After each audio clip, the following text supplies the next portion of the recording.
So again, we live in the 21st century where the actual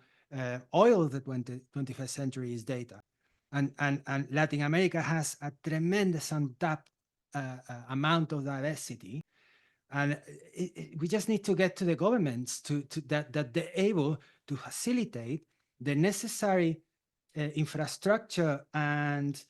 the like we have done here in the UK, where it's basically private public-private partnership. You know, in the UK, we've had universities, policymakers, the NHS. For those of you who don't know, that is the National Health Service, with the government and with some departments, all orchestrated to come up with a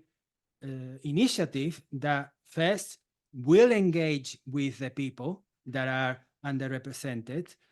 letting them know how this can benefit not just them, but their children, their their relatives, because, for instance, these data sets will help them if they have, you know, cancer, to be able to see whether specific drugs would work for them or not. So I think there's a little bit of sort of social engineering that needs to happen. There's also, very importantly, engagement with patients, engagement with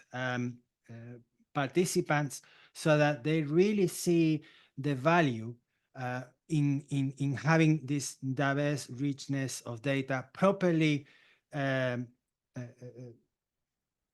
managed in a way that, rather than sort of selling it or, you know, making it accessible to pharmaceutical or big corporations, you know, have a resource that is properly well managed, taking into account the interests of the country with the appropriate legal framework, whereby the benefit of the research actually stays in the country. Because the other thing is that we don't want to have what we call helicopter research, which we have seen it many times. You have these researchers, they come, take the samples, and then the analysis is performed outside, and the local people have no control whatsoever on the data. So I think we need to have the appropriate regulatory framework whereby the people whose data we are collecting is properly managed, is properly